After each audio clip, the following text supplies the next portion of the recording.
Coulter, the weather has turned. It is gnarly out there. It's gnarly on the roads. But in Montana, that doesn't keep us home. We go everywhere we got to go. You and I always traveling for football. I'm going to be headed some other places for Christmas, all this kind of stuff.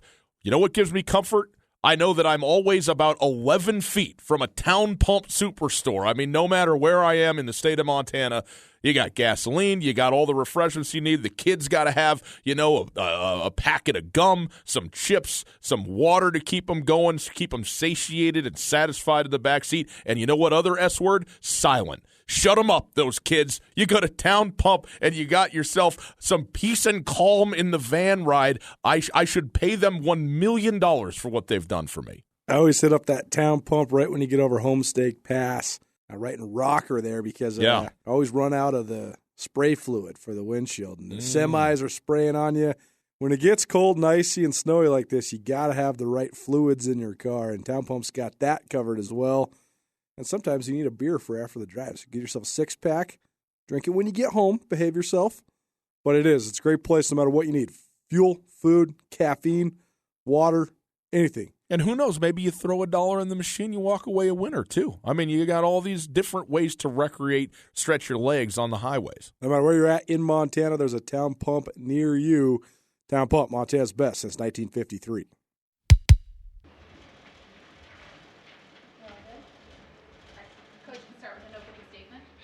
Yeah, I tell you, sometimes you just tip your hat to your opponent, and there's not a lot of excuses to make. All I can say is Montana State's got an outstanding football team, outstanding home field advantage. Thought they played hard.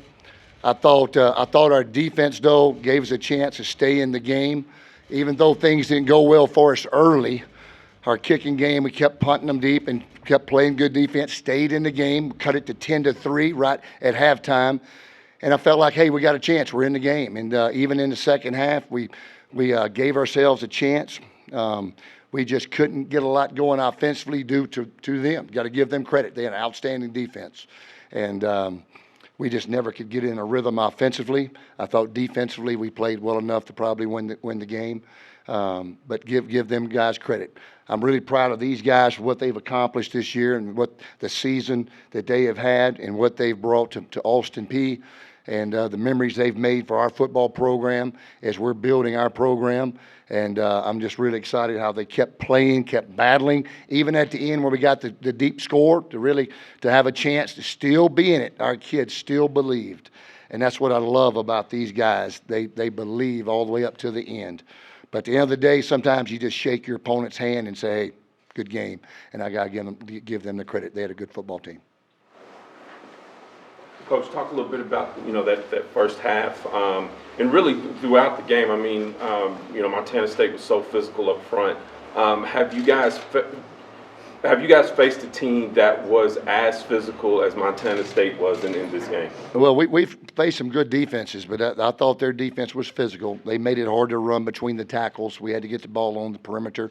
And some of the things we were wanting to do, I think maybe even the crowd had a little bit to do with it. Got to give them credit too, man. I tell you, they were loud and into the game, but nevertheless, we just had a hard time running between the tackles.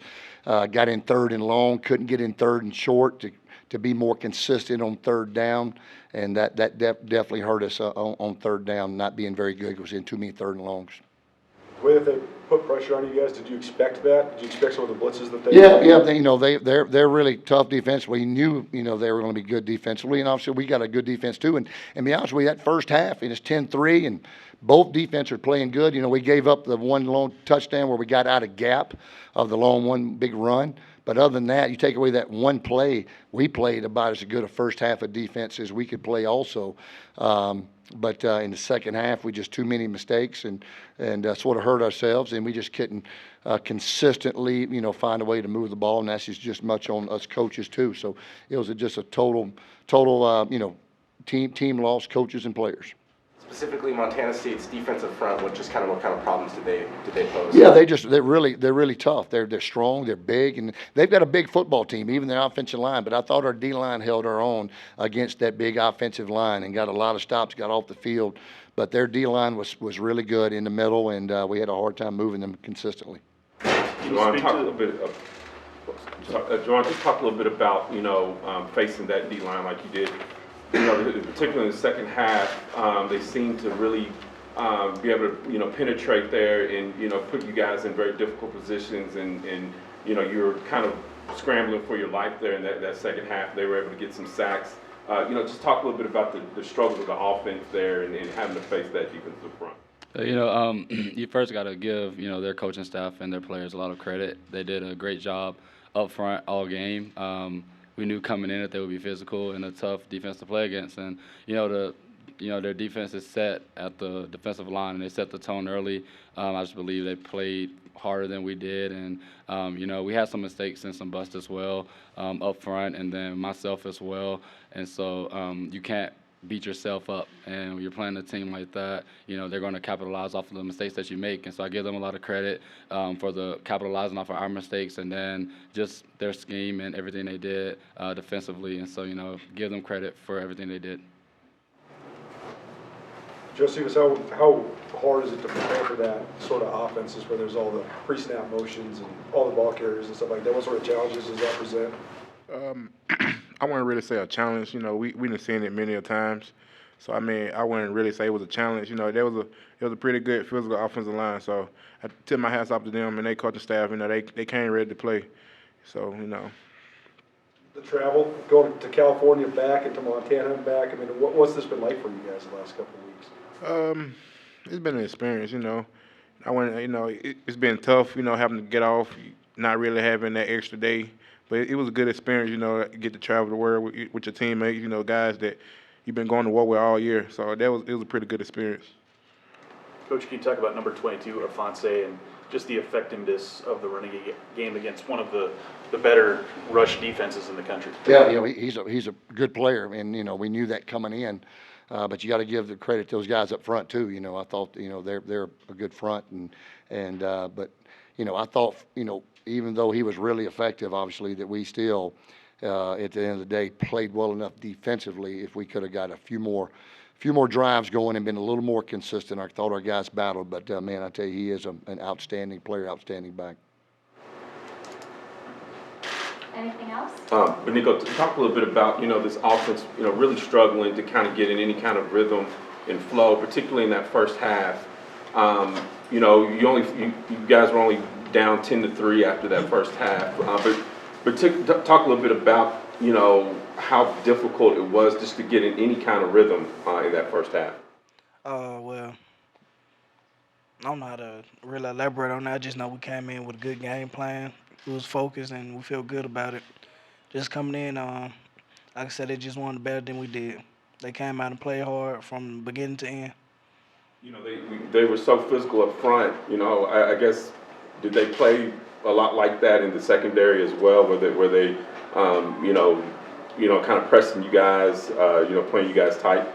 Yeah, they did a good job on the back end. They pressed. But if we beat any press, like any cornerbacks, the safeties did a good job getting over top for the help. And Javaughn, just talk a little bit, Coach kind of elaborated on it a minute ago, but, the season for you guys has been absolutely incredible. You guys were doing things that this program has never done, and I think they've been playing football at Austin Peay for 82 years. What do you take away, from this, I know this loss is fresh, but what do you take away from, what you guys were able to accomplish this year? I just, you look back and you reflect on everything, and obviously I'll have time to do that more in the following days. But, you just thank God, honestly. Just thank God for everything that he's done for us, this program as a whole, and the institution, the university. We've done a lot of great things, and, Austin Peay football wasn't even thought about. And for me to come in and Austin Peay be the worst program in the country, and now you finish top 8 in the country, it's something to be proud of for sure. And then I just give credit to Coach Hud for coming in and just giving us and setting the standard very early on what we could do as a team and what we could do as a program. And the guys believed him and rallied behind him. And then I just give a lot of credit to my teammates. This is probably the funnest I've ever had playing the game of football. and I would go to war with those guys each and every day, any day of the week. And this is something that, is fresh, obviously, so, we're frustrated about it. But then again, we'll look back on it and realize the great things that we were able to accomplish here at this school. And then, the future's very bright. And, as a senior, I'm just glad to say, guys like Joe and Baniko, they get another shot at it. And so, the standard is set, but I know those guys will come back ready for more. And, the future's bright for this program, and I can't wait to see, where it goes. Coach, you talked about at the beginning of the season trying to gain national respect for this program. You guys have been on that playoff stage now, and as you guys advanced, more and more attention, was given to you guys. Do you feel like, what you set out to do when you first got here, you were able to accomplish in a rather quick manner this year? Well, I think everything we've accomplished, we, first and foremost give glory to God for giving us the ability to do that. And these guys have really grown so close together as a team. But we really have developed our team, not in the last few weeks or last few months. It was developed back last spring in the work we put in and the culture of this team and the identity of this team. And to me, that's why you saw a team that didn't give up till the very last. And we were down, but we kept slugging, kept fighting, kept trying to find a way, and battled really hard against a tough opponent on the road in a tough environment. So I got to give a lot of credit to these guys for everything that they stand for. Josephus, Javaughn said it. You guys come back next year. What do you take away from this that's going to kind of motivate you guys that are returning to kind of keep the program at the heights that you guys are kind of leaving this season? Like Javaughn said, the standard. We just got to keep living up to the standard. The standard was set this year. As finishing one of the top 8 teams in the country. So it's nothing. There's nothing less than that. So we got to keep living up to the standard. Come back. Work harder. Get in the weight room, get in the film room. And just come back even stronger next year. All right, thank you guys. Thank you.